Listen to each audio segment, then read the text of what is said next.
He's interviewed dictators, war criminals, grieving families, and some of the most powerful people on Earth. But on a Sunday evening that would become legendary in broadcast journalism, Anderson Cooper faced something he hadn't encountered in his entire career. A duchess, so convinced of her own righteousness that she couldn't recognize the trap closing around her with every answer she gave. Meghan Markle sat down across from Anderson, expecting sympathetic questions and platform to share her carefully rehearsed talking points. What she got instead was surgical precision, quiet devastation, and the slow, methodical exposure of every contradiction she'd spent years trying to hide. By the time the cameras stopped rolling, one of America's most respected journalists had done something unprecedented, ended an interview early, and asked the Duchess of Sussex to leave. The footage would be replayed for years. The damage would last even longer. Before we dive into this explosive story, make sure you hit subscribe and smash that like button. We bring you the most shocking moments in media every single week. Now let's get into exactly what happened in that interview room. The 60 Minutes interview setup was deliberately sparse. 2 chairs facing each other, soft lighting, cameras positioned to capture every micro-expression. No studio audience, no applause, no distractions, just 2 people, and the truth that would emerge between them. Meghan Markle entered the room with an entourage that seemed excessive for a taped interview. Handlers, publicists, a personal assistant, and what appeared to be a media consultant whispering last-minute advice. Anderson watched as they fussed over Meghan's positioning, her lighting, her water glass placement. Finally, they retreated, leaving the 2 of them alone except for the cameras. Meghan settled into her chair with a posture that somehow managed to project both vulnerability and superiority. The practiced ease of someone who'd been trained to look relatable while feeling anything but. "Thank you for doing this," Anderson said, his voice carrying its characteristic calm warmth. "Thank you for having me," Meghan replied. But there was something in her tone, a subtle condescension, as if she were granting an audience rather than sitting for an interview. "Before we start the formal interview, I just want to establish some ground rules. I'm going to ask you questions. Some will be easy, some won't. My job is to get honest answers. Your job is to give them. Fair?" Meghan's smile tightened almost imperceptibly. "I'm always honest. That's rather the point of everything I do." "Good. Then we should have no problems." The cameras began rolling. Anderson leaned forward slightly, his posture open but focused. "Let's start with where you are now. You've been in California for several years. You've built a new life, started various projects, established a foundation. How would you describe this chapter of your life?" Meghan nodded, seemingly pleased with the soft opening. "This chapter has been about freedom. For the first time in my adult life, I'm able to make my own choices, live on my own terms. It's been liberating. Liberating from what specifically? From the constraints of the institution, from the constant scrutiny, from expectations that had nothing to do with who I actually am." Anderson nodded thoughtfully. "You mentioned constant scrutiny, but you've arguably received more media coverage since leaving than you did while you were a working royal. You've done Netflix documentaries, podcast deals, countless interviews. How do you reconcile wanting less scrutiny with actively seeking more platforms?" Meghan's expression flickered, the first hint of defensiveness. "There's a difference between scrutiny and storytelling. I'm not being scrutinized now. I'm choosing to share my perspective. But the end result is the same, isn't it? Your life is being examined, discussed, analyzed. The only difference is who's doing the examining. The difference is consent. I consent to this. I didn't consent to tabloid intrusion. Fair enough? But consent to scrutiny is still scrutiny. You've invited millions of people into your life through your own projects. Can you really complain about attention when you've actively cultivated it?" Meghan's jaw tightened. "I'm not complaining. I'm distinguishing between wanted attention and unwanted attention." "Exactly," Anderson tilted his head. "And where does this interview fall? Wanted attention? Of course. I'm here voluntarily, so if I ask you difficult questions you might not want to answer, that's still wanted attention?" Meghan paused. "That depends on the questions. I think it depends on the answers. Let's find out. Anderson shifted his position slightly, a subtle signal that the warm-up was over. You've spoken extensively about your struggles, mental health challenges, feeling isolated, experiencing hostility from the institution. Those are serious claims that deserve serious attention. But I want to ask you something that might be uncomfortable. Meghan nodded stiffly. Go ahead. You've attributed much of your suffering to the institution, the palace, the press, the pressure. But you entered that world voluntarily. You pursued a relationship with a prince, knowing what the royal family entailed.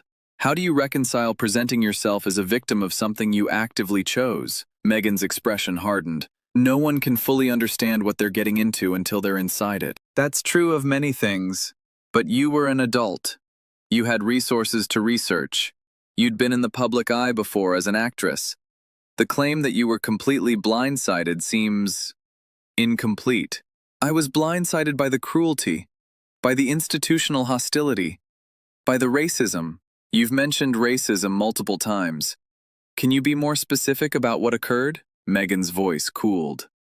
I've already discussed this. I'm not going to relive every painful moment for your audience. I'm not asking you to relive everything. I'm asking for specifics about a very serious accusation. You've implied the royal family made racist remarks about your son's skin color. You've never named who said it or what exactly was said. That leaves everyone under suspicion. I protected the person by not naming them. You protected someone while destroying everyone else's reputation with suspicion. Now the entire family is suspected. Is that better? Is blanket accusation more ethical than specific one? Meghan went quiet for a moment. I was trying to preserve relationships. By publicly accusing the family of racism without saying who? That doesn't preserve relationships. It poisons all of them. Everyone wonders if they're the one you meant. Everyone feels accused. That wasn't my intention. What was your intention? Because from an outside perspective, vague accusations serve the accuser. They can't be disproven. They can't be addressed. They just linger. And lingering accusations are very useful for narrative control. Meghan's composure was cracking visibly. Her practiced warmth had given way to something colder.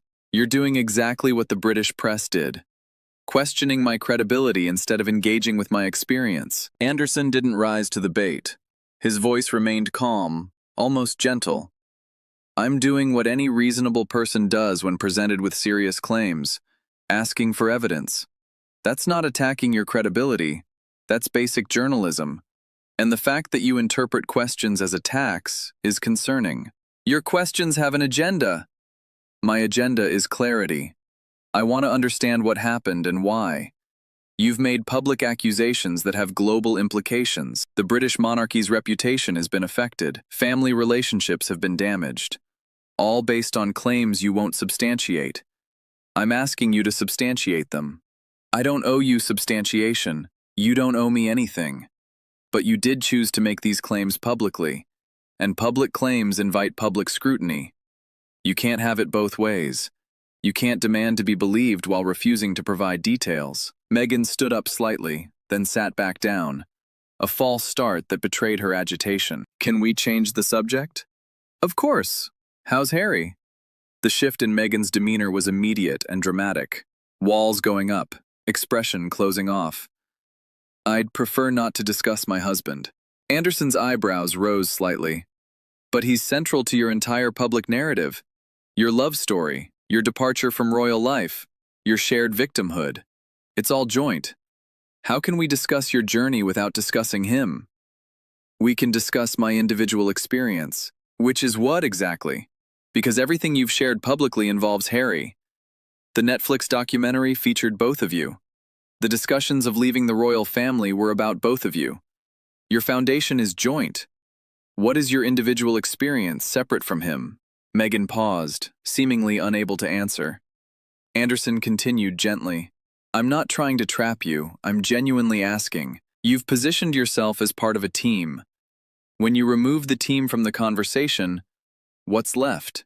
I have my own identity. I'm sure you do. But you haven't shown it to the public. Everything we know about your post-royal life involves Harry. So when you say you don't want to discuss him, you're essentially saying you don't want to discuss your entire public existence. Meghan's voice sharpened. My relationship is private. Anderson smiled slightly. The first time any emotion beyond professional curiosity had crossed his face. Private? Meghan, you published your relationship in a 6-hour Netflix documentary. You discussed intimate details of your marriage on Oprah. You've shared personal conversations, private moments, family conflicts. Where exactly is the privacy? I can choose what to share and when. Of course you can. But you can't claim privacy for things you've already made public. That's not how it works. Once you sell your story, you don't get to buy back the parts you don't want discussed. The tension in the room was palpable now. Anderson remained calm, but his questions were becoming sharper. Let's talk about your projects, the Netflix deal, the Spotify podcast, the various ventures you've announced. How's that going? Meghan's expression flickered with something. Irritation, perhaps, or the awareness that this was dangerous territory. It's going well. We're doing important work through our foundation. Meaningful content that makes a difference. Can you be specific? What content have you produced? We've done documentaries, the podcast. The podcast that ended after one season? The one where a Spotify executive called you grifters? Meghan's face flushed. That was one person's opinion. It was the head of podcasting, and his assessment seemed to be shared by the company, given that they terminated your deal early. What went wrong? Our visions didn't align. Your vision of being paid millions while producing minimal content didn't align with their vision of receiving actual content for their investment. I can see how that might create tension. That's an incredibly unfair characterization, is it? You signed a deal reportedly worth $20 million. You produced 12 podcast episodes over 3 years. That's less than 4 episodes per year. Most podcasters produce 4 episodes per month. What were you doing with the rest of that time? We were being thoughtful about content. Quality over quantity. Quality requires actual product. What you delivered was sparse. And the company that paid you clearly agreed, given how things ended. Meghan's voice rose. You don't understand the pressures we were under. What pressures? You were being paid millions to create content. You had complete creative control. You had every resource you could want. What pressure exactly prevented you from producing the work you were paid to produce? Meghan had no answer. Anderson continued. And then there's Netflix. Several of your projects were canceled recently. The animated series, some documentary concepts. What happened there? Projects evolve. That's the nature of the entertainment industry. Evolve is a generous word for canceled. And the pattern is concerning. Spotify ended badly. Netflix projects are getting dropped. At what point do we stop blaming the companies and start examining whether maybe, the problem is the product? Meghan stood up fully. The movement sudden enough to startle the crew members watching. This is exactly what I expected. Another interview disguised as journalism that's actually just an attack. Anderson remained seated, looking up at her with an expression of mild curiosity. Which questions were attacks? I asked about your experience. You said you were blindsided. I asked for specifics about racism. You refused. I asked about Harry. You invoked privacy. I asked about your projects. You blamed others. At what point did any of that constitute an attack? Your tone. My tone has been calm, professional, and curious. The same tone I use with everyone. If it feels hostile to you, maybe examine why basic questions about your own public statements feel like hostility. You're not asking questions, you're prosecuting. I'm asking you to explain things you've publicly claimed. That's not prosecution, that's accountability. And the fact that you can't tell the difference is exactly the problem I keep noticing in all your interviews. Any question you don't like becomes an attack. Any scrutiny becomes persecution. It's a very effective shield, but it's not honest engagement. Meghan grabbed her water glass, then set it down without drinking. I don't have to justify myself to you. No, you don't. But you're on 60 Minutes. You agreed to this interview. You walked in here knowing what kind of program this is. We don't do puff pieces. We ask hard questions. If you wanted soft treatment, you came to the wrong place. I didn't want soft treatment. I wanted fair treatment. This is fair. Fair means I ask real questions and you give real answers. You've given me deflection, hostility, and claims you won't substantiate. That's not my failing. That's yours. Meghan moved toward the door, then stopped, turning back for what seemed like a final confrontation. You know what I've noticed about journalists like you? You claim objectivity while pursuing agendas. You ask questions that are actually accusations. You pretend you're seeking truth while actually seeking gotcha moments. Anderson stood now, but slowly, without aggression. I've been doing this for 30 years, Meghan. I've interviewed people who've survived genocides. I've talked to parents who've lost children. I've sat across from dictators and victims, heroes and villains. Almost all of them, even the worst ones, managed to engage with difficult questions without treating them as personal attacks. He paused. You've treated every question tonight as if I'm your enemy. And I'm not. I was genuinely curious about your life, your choices, your perspective, but you've made understanding impossible because every question becomes an attack in your mind. Because they are attacks, they're not. How are you finding California? Is not an attack. Tell me about your projects. Is not an attack. Can you be specific about the racism you've alleged?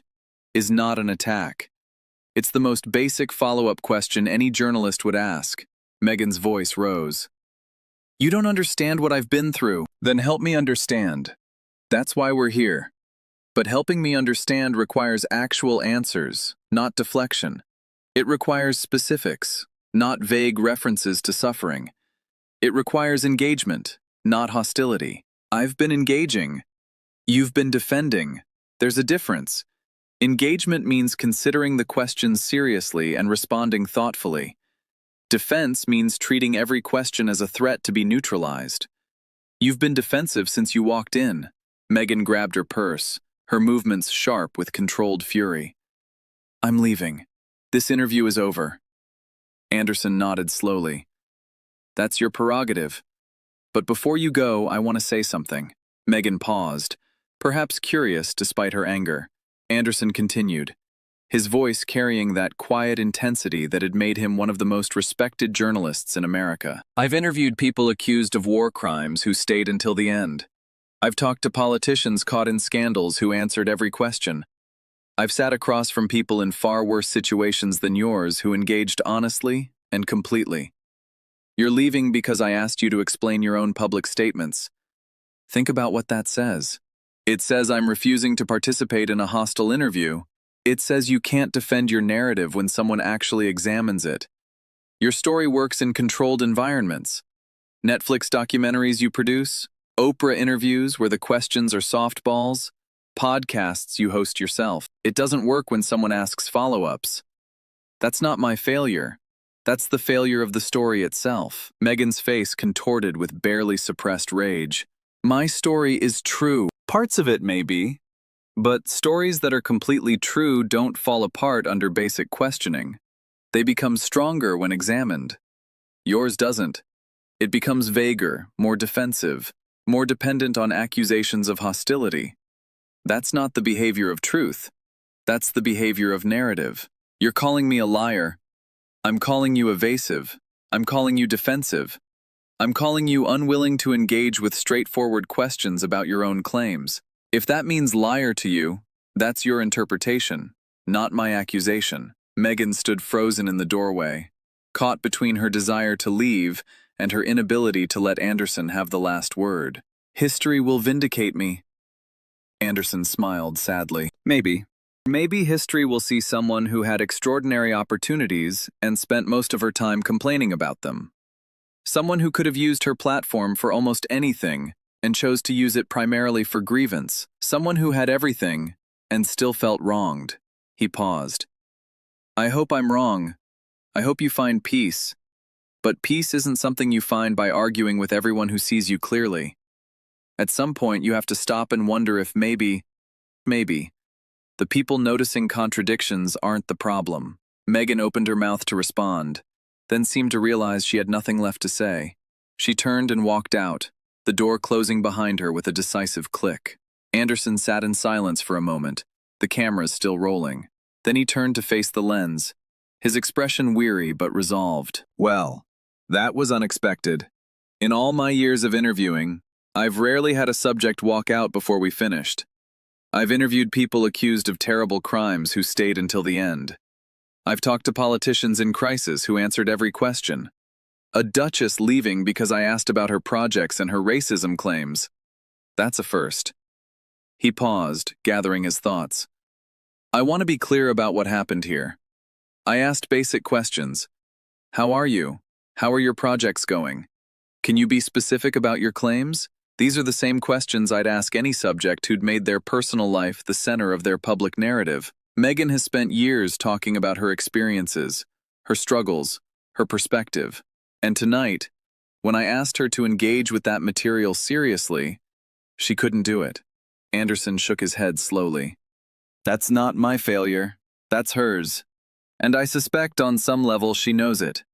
The anger, the defensiveness, the accusations of unfairness, those are the responses of someone who's built a narrative that can't withstand scrutiny. I didn't expose anything tonight. I just asked questions. She exposed herself with how she answered them. The interview lasted 24 minutes before Meghan walked out. Its impact would last far longer. For Anderson Cooper, it was another example of what happens when someone who's never faced real questioning finally encounters it. The pattern was familiar. Defensiveness. The only surprise was how quickly the departure came. For Meghan Markle, it was something else. A moment captured on camera that would follow her for years. Proof that her narrative, so carefully constructed over documentaries and interviews and carefully controlled media appearances, couldn't survive basic journalistic inquiry. The 60-minute stopwatch had ticked for over 50 years, marking segments that changed history, exposed corruption, and revealed truth. On this particular Sunday, it marked something simpler, but no less significant. The moment a duchess discovered that some questions don't care about titles, and some journalists don't care about walking out. What do you think? Was Anderson too persistent? Or did Meghan deserve every question? Who would you want to see on 60 Minutes next? Drop your thoughts in the comments below. If you enjoyed this story,